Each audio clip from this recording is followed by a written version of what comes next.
Olá! Você vê que hoje eu não estou em casa, eu estou aqui no estúdio da rádio porque eu não tive tempo de gravar em casa e nem vou ter esse tempo, então estou aqui, contando mais uma vez com a ajuda do grande DJ Moa, Moacir Biasi. Bom, eu quero contar uma coisa que aconteceu aqui no jornal, né? Ontem, no auditório do Estadão, houve um debate sobre a Lava Jato, a Operação Mãos Limpas, o combate à corrupção em geral. E eram o ministro da Justiça e da Segurança Pública, o Sérgio Moro, o ministro do Supremo Tribunal Federal, Luiz Roberto Barroso, o procurador da Lava Jato, Deltan Dallagnol, e a economista Maria Cristina Pinotti. Eu acho uma coisa que me chamou muita atenção foi uma declaração da Maria Cristina Pinotti, que eu inclusive usei no Estadão Notícias, mostrando o seguinte: combater a corrupção ajuda na economia. Havia, na época do PT, uma conversa furada para livrar a cara dos empreiteiros bandidos, em que a Dilma e o pessoal da economia, né, o Mercadante, o Haddad, o Guido Mantega, todo mundo defendia. Não, essa operação Lava Jato está criando problemas para a economia porque está impedindo que as empreiteiras empreguem, as empreiteiras são criminalizadas e aí não empregam ninguém. Mentira! Mentira! A corrupção não emprega ninguém. O que pode empregar é o combate à corrupção. E é por isso que eu tenho aqui insistido nos meus comentários diários com você, de que, para mim, a prioridade zero do governo Bolsonaro tem de ser o pacote anticrime do Moro. O Moro esteve presente no debate e chamou a atenção, inclusive aplaudindo o que disse a Maria Cristina Pinotti, que eu resumi em 3 palavras. Combate à corrupção, aliás, 5 palavras. Combate à corrupção ajuda a economia. É claro que nós precisamos da reforma da Previdência, é claro que sem a reforma da Previdência nós não resolvemos o buraco das contas, o rombo de nossas contas públicas, mas não podemos trocar a reforma da Previdência pelo pacote anticrime, substituindo por um pacote de segurança pública pela metade, que foi preparado na Câmara com a ajuda do ministro do Supremo, Alexandre de Moraes.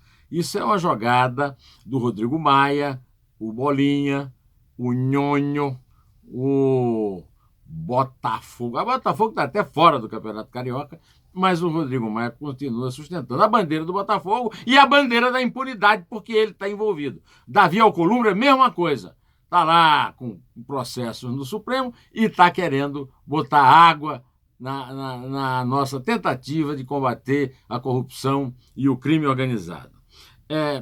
Aliás, eu tenho algo aqui a comentar.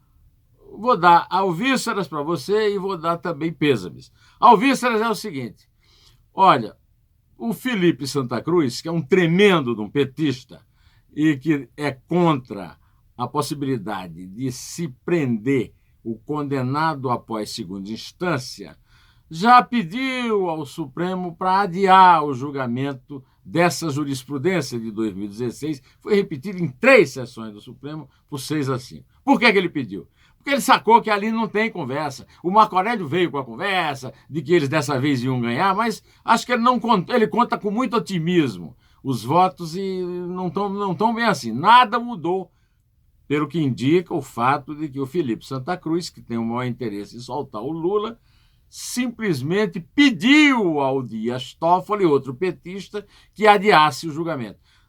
A tendência, até agora, a hora que eu estou gravando isso aqui, né, nesta tarde de terça-feira, é que seja adiado mesmo. Agora, adiado não resolve. O que nós temos é de não ficar trocando súmula vinculante, como é o caso da condenação, da prisão para condenados em segunda instância, como se fosse um periódico, né, que se troca todo ano. O Gilmar Mendes mudou de opinião a respeito e, com isso, ele quer que vire ao avesso, que seja agora 6-5. Não será. Mas os meus pêsames para nós é que está pintando lá no Superior Tribunal de Justiça, numa turma de 5, uma possibilidade de atenuar a prisão do Lula, a prisão domiciliar, quem sabe ele ir cumprir a pena no sítio Los Fubangos, lá na beira da represa em São Bernardo, que é o sítio particular dele, né? Bom, eu também não posso deixar de comentar que o Bolsonaro, lá em Israel, mais uma vez criticou o IBGE por causa dos índices de desemprego. Eu me lembro do Bolsonaro criticando o IBGE e dizendo que era infiltrado de comunista, porque ele estava dando índices menores do que os reais na época do governo Dilma. E chegou a 14%. Agora que chegou a 12% no governo dele, ele veio com a conversa que aumenta a população ativa com a volta à procura de emprego, com o crescimento da economia, e por isso que não podia aumentar o desemprego. Bom, primeiro vou dar uma informação para ele, eu não entendo nada de matemática, não entendo nada de estatística, mas é sazonal mesmo. Quando a economia dá um susto assim que vai crescer, aumenta o desemprego, porque é essa procura. Agora, isso acontece sempre, sempre.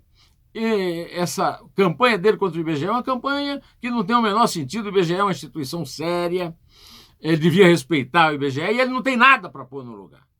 Agora, eu não entendo de matemática nem de estatística, nem ele. Então não fica dando palpite sobre aquilo que não entende, né? Eu só me baseio na história do IBGE, que merece respeito. E também em relação ao Bolsonaro, ele, na sua visita a Israel, abalou o mundo lá porque foi ao Muro das Lamentações e botou um papelzinho lá para Deus olhar pelo Brasil. Tomara que Deus olhe para o Brasil, principalmente agora, quando 21 associações de classe de servidores públicos privilegiados estão planejando um combate acirrado à reforma da Previdência do governo Bolsonaro, já na Comissão de Constituição e Justiça. Essas pessoas combatem com muita eficiência a reforma da Previdência, vendendo a imagem falsa de que ela não é necessária e para que os privilégios dela continuem. Essas pessoas não merecem a menor credibilidade, não vão cair, ninguém vai cair nessa conversa deles. Agora, não está fácil, inclusive uma agência lá de crédito já avisou que não vai ser fácil a aprovação da reforma da Previdência. Mas eu acho que continua sendo da maior relevância. Primeiro, a reforma da Previdência. Agora, antes do primeiro, a prioridade zero, é o combate à corrupção e ao crime organizado.